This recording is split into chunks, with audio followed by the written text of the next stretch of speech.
book of 1Maccabees, Chapter 3. Then his son Judas, called Maccabeus, rose up in his stead. And all his brethren helped him, and so did all they that held with his father. And they fought with cheerfulness the battle of Israel.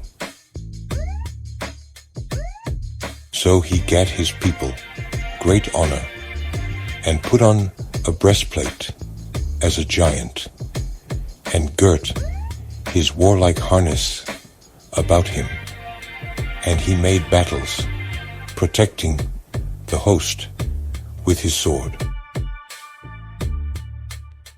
In his acts he was like a lion, and like a lion's whelp, roaring for his prey.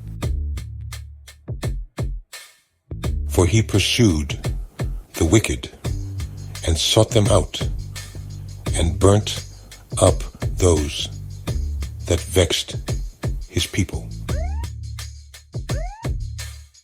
Wherefore the wicked shrunk for fear of him, and all the workers of iniquity were troubled, because salvation prospered in his hand. He grieved also many kings, and made Jacob glad with his acts, and his memorial is blessed forever. Moreover, he went through the cities of Juda, destroying the ungodly out of them, and turning away wrath from Israel, so that he was renowned unto the utmost part of the earth, and he received unto him such as were ready to perish. Then Apollonius gathered the Gentiles together, and a great host out of Samaria, to fight against Israel. Which thing, when Judas perceived, he went forth to meet him, and so he smote him, and slew him. Many also fell down slain, but the rest fled. Wherefore Judas took their spoils, and Apollonius' sword also, and therewith he fought all his life long. Now when Seron, a prince of the army of Syria, heard say that Judas had gathered unto him a multitude and company of the faithful to go out with him to war, he said, I will get me a name and honor in the kingdom, for I will go fight with Judas and them that are with him, who despise the king's commandment. So he made him ready to go up, and there went with him a mighty host of the ungodly to help him, and to be avenged of the children of Israel. And when he came near to the going up of Bethoron, Judas went forth to meet him with a small company, who, when they saw the host coming to meet them, said unto Judas, How shall we be able, being so few, to fight against so great a multitude, and so strong, seeing we are ready to faint with fasting all this day? Unto whom Judas answered, It is no hard matter for many to be shut up in the hands of a few, and with the God of heaven it is all one, to deliver with a great multitude or a small company.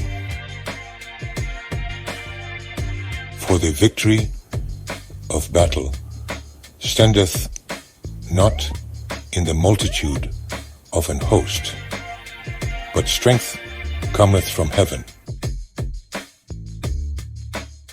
They come against us in much pride and iniquity to destroy us, and our wives and children, and to spoil us. But we fight for our lives and our laws. Wherefore, the Lord himself will overthrow them before our face. And as for you, be ye not afraid of them. Now, as soon as he had left off speaking, he leapt suddenly upon them. And so Seron and his hosts was overthrown before him. And they pursued them from the going down of Beth-horon unto the plain, where were slain about 800 men of them, and the residue fled into the land of the Philistines. Then began the fear of Judas and his brethren, and an exceeding great dread to fall upon the nations round about them. Insomuch as his fame came unto the king, and all nations talked of the battles of Judas. Now, when King Antiochus heard these things, he was full of indignation. Wherefore he sent and gathered together all the forces of his realm, even a very strong army. He opened also his treasure, and gave his soldiers pay for a year, commanding them to be ready whensoever he should need them. Nevertheless, when he saw that the money of his treasures failed, and that the tributes in the country were small, because of the dissension and plague which he had brought upon the land, in taking away the laws which had been of old time,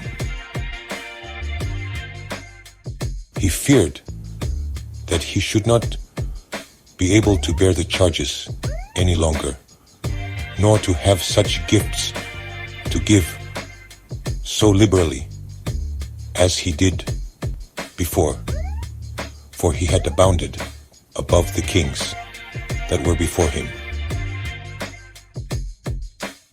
Wherefore, being greatly perplexed in his mind, he determined to go into Persia, there to take the tributes of the countries, and to gather much money. So he left Lysias, a nobleman, and one of the blood royal, to oversee the affairs of the king from the river Euphrates unto the borders of Egypt, and to bring up his son Antiochus until he came again. Moreover, he delivered unto him the half of his forces and the elephants, and gave him charge of all things that he would have done, as also concerning them that dwelt in Juda and Jerusalem. To wit, that he should send an army against them, to destroy and root out the strength of Israel and the remnant of Jerusalem, and to take away their memorial from that place, and that he should place strangers in all their quarters, and divide their land by lot. So the king took the half of the forces that remained, and departed from Antioch his royal city, the 147th year. And having passed the river Euphrates, he went through the high countries. Then Lysias chose Ptolemy, the son of Dorymenes, Nicanor, and Gorgias, mighty men of the king's friends. And with them he sent 40,000 footmen and 7,000 horsemen to go into the land of Juda and to destroy it, as the king commanded. 1Maccabees Chapter 3, verse 40. So they went forth with all their power, and came and pitched by Emmaus in the plain country. And the merchants of the country, hearing the fame of them, took silver and gold very much, with servants, and came into the camp to buy the children of Israel for slaves, a power also of Syria and of the land of the Philistines joined themselves unto them. Now, when Judas and his brethren saw that miseries were multiplied, and that the forces did encamp themselves in their borders, for they knew how the king had given commandment to destroy the people and utterly abolish them.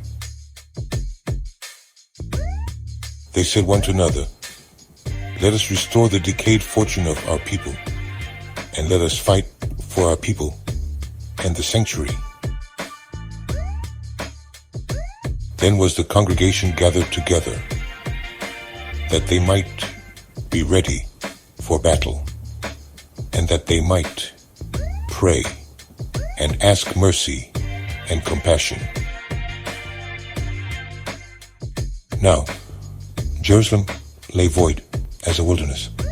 There was none of her children that went in or out. The sanctuary also was trodden down, and aliens kept the stronghold. The heathen had their habitation in that place, and joy was taken from Jacob, and the pipe with the harp ceased. Wherefore the Israelites assembled themselves together, and came to Maspha over against Jerusalem. For in Maspha was the place where they prayed aforetime in Israel. Then they fasted that day, put on sackcloth, cast ashes upon their heads, and rent their clothes, and laid open the book of the law, wherein the heathen had sought to paint the likeness of their images. They brought also the priest's garments, the firstfruits, and the tithes, and the Nazarites they stirred up, who had accomplished their days. Then cried they with a loud voice toward heaven, saying, What shall we do with these? And whither shall we carry them away? For thy sanctuary is trodden down and profaned, and thy priests are in heaviness and brought low. And lo, the heathen are assembled together against us to destroy us.